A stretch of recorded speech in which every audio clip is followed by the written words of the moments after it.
जय जोहार और नमस्कार संगवारी हो। स्वागत है आप सभी का छत्तीसगढ़िया न्यूज में एक बार फिर से। चलिए जानते हैं प्रदेश के 10 महत्वपूर्ण काम की खबर जो आपके लिए जान लेना जरूरी होता है, जिसमें आज की पहली बड़ी खबर है अयोध्या में श्री राम मंदिर परिसर में जमीन खरीदने के लिए वित्तीय अनियमितता का मामला सामने आया है। विपक्षी दलों ने इसे घोटाला करार दिया है, जिसे बड़ा घोटाला करार किया गया है। 18.5 करोड़ रुपए के कथित घोटालों को लेकर के छत्तीसगढ़ के कांग्रेस ने बड़ा दावा किया है। छत्तीसगढ़ से 16.5 करोड़ रुपए का चंदा भाजपा और आरएसएस के द्वारा जुटाया गया था और इसी राशि का उपयोग घोटाले के लिए किया गया। छत्तीसगढ़ कांग्रेस के संचार विभाग के अध्यक्ष शैलेंद्र त्रिवेदी ने बड़ा दावा किया है कि छत्तीसगढ़ के चंदे से जुटाए गए कथित जमीन की खरीदी की गई है। इधर कांग्रेस के राष्ट्रीय सचिव विकास उपाध्याय ने अयोध्या राम जन्मभूमि में मंदिर निर्माण के लिए खरीदी हुई जमीन में न्यायिक जांच की मांग की गई है और इसके लिए बीते दिनों यानी रविवार को धरना प्रदर्शन भी किया गया। और पूर्व मंत्री बृजमोहन अग्रवाल ने पलटवार किया है और कहा है कि जिन्होंने राम मंदिर निर्माण के लिए सहयोग नहीं किया है यानी उनको इस मामले पर कोई सवाल उठाने का अधिकार नहीं है।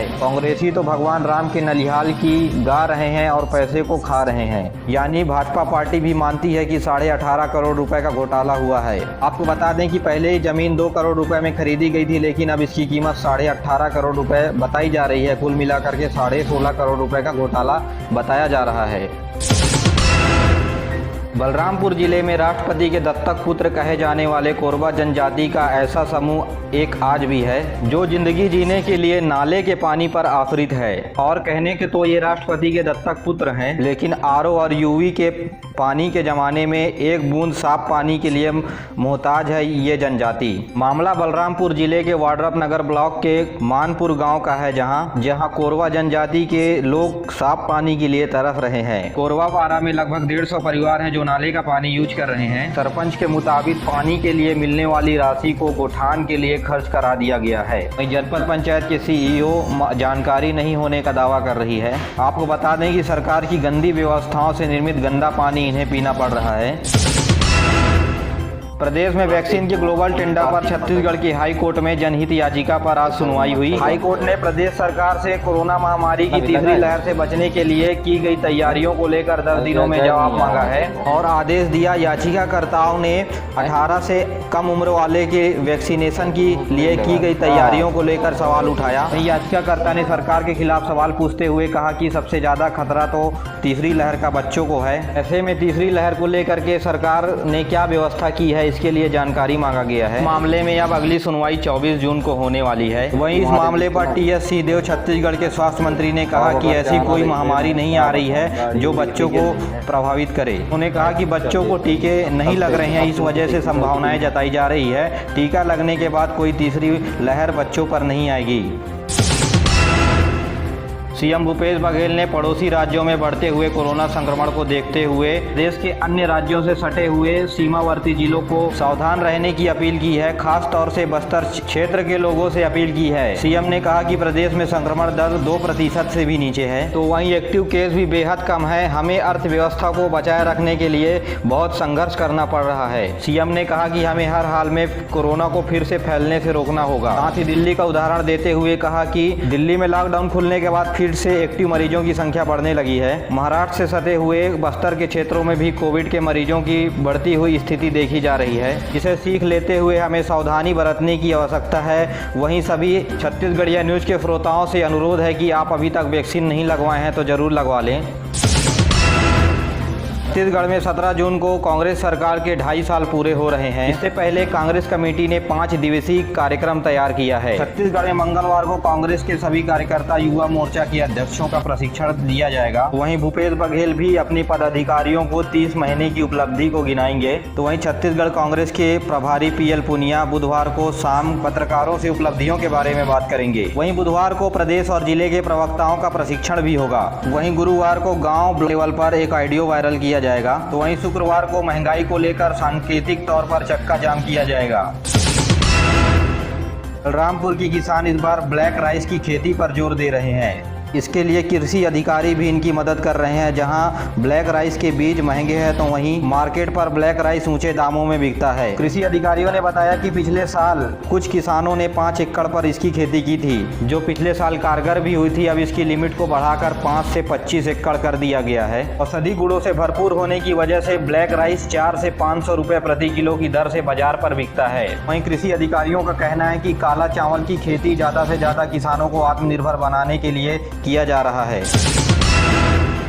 छत्तीसगढ़ में बीते शाम फिर से प्रदेश के 2 जिलों को करोड़ों रुपए की सौगात दी गई। जी हां, दोनों जिलों में कुल 592 करोड़ रुपए की सौगात दी गई है, जिसमें रायगढ़ जिले को 308 करोड़ रुपए की सौगात, वहीं 284 करोड़ रुपए की सौगात जसपुर जिले को दी गई है। तो वहीं जसपुर जिला 8 विकासखंड और 9 तहसील में फैला हुआ है, जिसकी आबादी करीब 10 लाख है।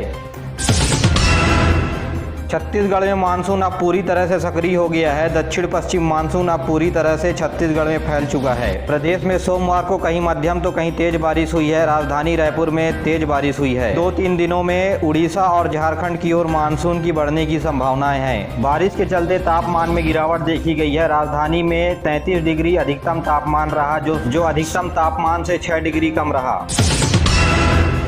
सीएम भूपेश बघेल ने किया बड़ा ऐलान, कोरोना से प्रभावित हुए बच्चों का खर्च उठाएगी सरकार। अनाथ बच्चों के स्कूलों का खर्च राज्य सरकार उठाने जा रही है। इसके लिए बीती रात ऑफिशियल निर्देश जारी कर दिए गए हैं। तो बता दें कि इसके लिए 1ली से 8वीं तक के छात्रों के लिए 800 रुपये प्रति महीना सरकार देगी।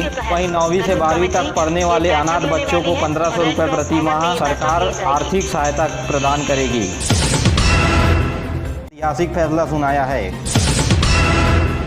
लंबी इंतजार के बाद छत्तीसगढ़ में बीते दिनों कोवैक्सीन की पहली खेप पहुंची है, जिसमें टीएस सिंहदेव ने बताया कि 18 साल से अधिक उम्र वाले जिन्होंने 1 से 4 मई के बीच पहली डोज कोविशील्ड की लगवाई है, उन्हें अब कोवैक्सीन की दूसरी डोज लगाई जा रही है और इसकी शुरुआत रायपुर के 4 वैक्सीनेशन सेंटरों से कर दी जाएगी, जहां प्रत्येक वैक्सीनेशन सेंटर के लिए 220 डोज उपलब्ध कराए गए हैं। यानी 18 साल से अधिक उम्र वालों के लिए वैक्सीन की दूसरी डोज लगने की प्रक्रिया शुरू हो गई है। जिन्होंने वैक्सीन की पहली डोज 1 से 4 मई के बीच लगवाए है, वो जाकर वैक्सीन लगवा सकते हैं।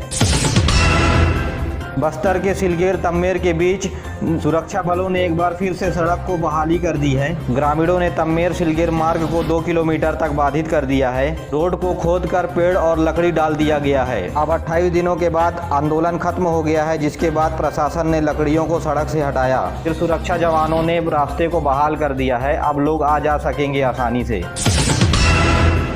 छत्तीसगढ़ में प्रदेश सरकार ने एक बड़ा फैसला लिया है। दुकानों के टाइम टेबल में बदलाव हुआ। जी हां, प्रदेश में सभी जगह दुकानें अब शाम 6 बजे के बजाय रात 8 बजे तक खुले रहेगी। इस सरकारी कार्यालय में भी कर्मचारियों की उपस्थिति 100% होगी। इसके लिए सभी जिले के कलेक्टर अपने अपने जिले पर आदेश जारी करेंगे। अंबिकापुर में नेशनल हाईवे के निर्माण की देरी पर कलेक्टर भड़के हैं और ठेकेदारों पर एफआईआर दर्ज कराने की मांग भी की है। नेशनल हाईवे से संबंधित अधिकारियों के खिलाफ एफआईआर दर्ज कराने के निर्देश दिए हैं। कुछ दिन पहले यात्री बस दुर्घटनाग्रस्त हुई थी, जिसका जिम्मेदार नेशनल हाईवे के अधिकारियों को बताया गया था। बता दें कि अंबिकापुर के लखनपुर के पास बेहद खराब हालत में है सड़क, इससे लोगों के आवागमन में सामना करना पड़ रहा है। भिलाई के श्री कुमार नायर ने छत्तीसगढ़ का नाम रोशन किया है। भिलाई में पड़े बड़े भारतीय नौसेना में देश के वाइस एडमिरल के पद पर पदोन्नति किया गया है। ये भारतीय नौसेना में प्रोजेक्ट के डायरेक्टर जनरल थे। भूपेश बघेल ने श्री कुमार नायर को बधाई दी है। ये हमने ट्वीट कर लिखा है कि देश की इस गौरव ने हमारे छत्तीसगढ़ का मान बढ़ाया है और बधाई देते हुए उज्जवल भविष्य की कामना भी की है।